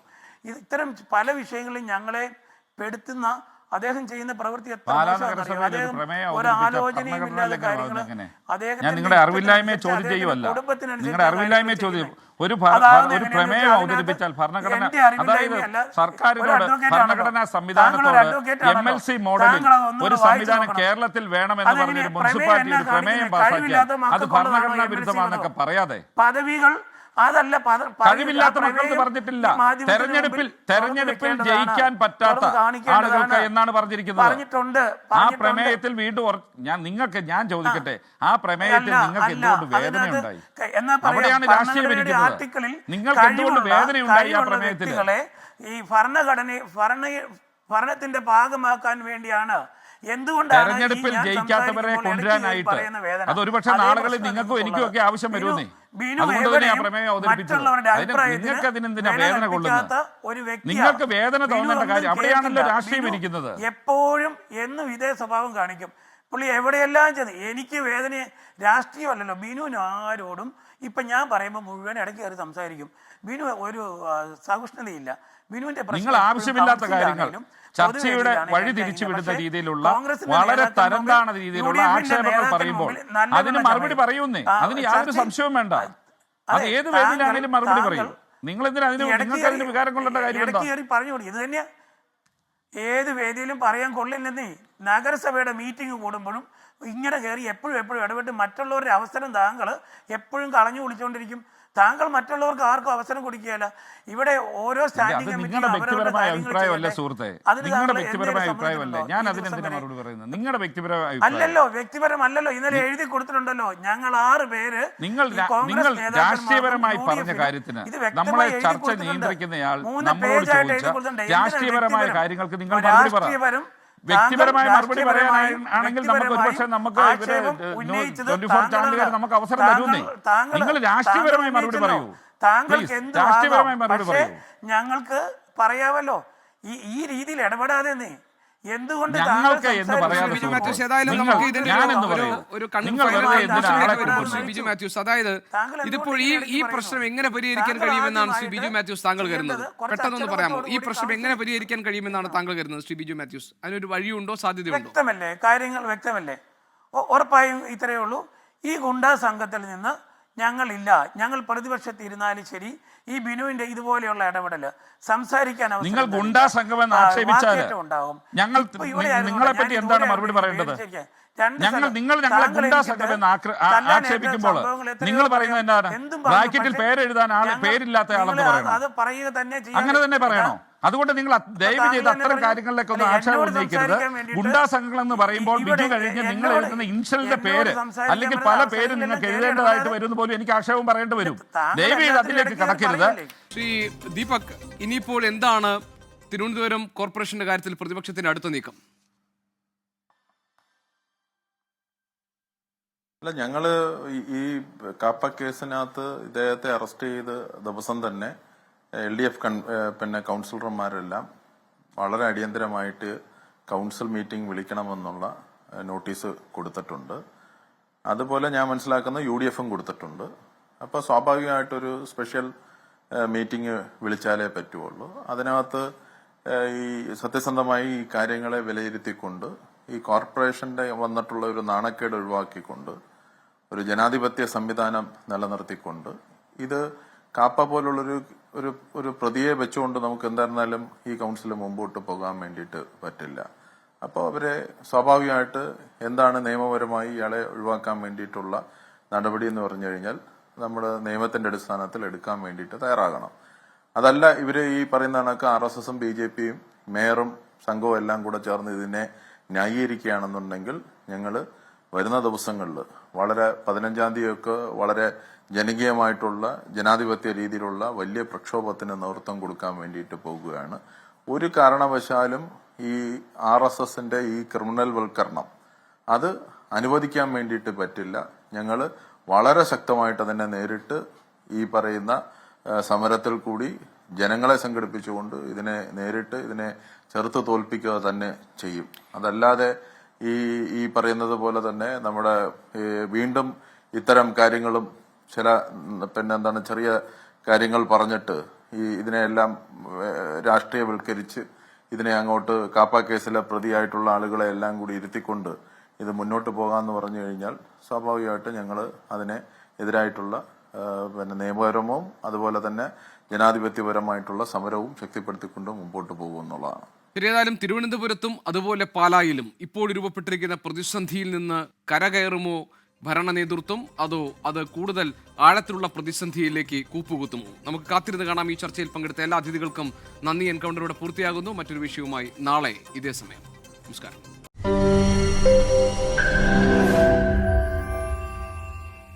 ലോകത്തെവിടെയായാലും ഏത് സമയത്തും 24 വാർത്തകളും ഓഗ്മെന്റഡ് റിയാലിറ്റി പാക്കേജുകളും എക്സ്പ്ലെയിനറുകളും വിശദമായി കാണാൻ ഞങ്ങളുടെ YouTube ചാനൽ നിങ്ങൾക്ക് സബ്സ്ക്രൈബ് ചെയ്യാം.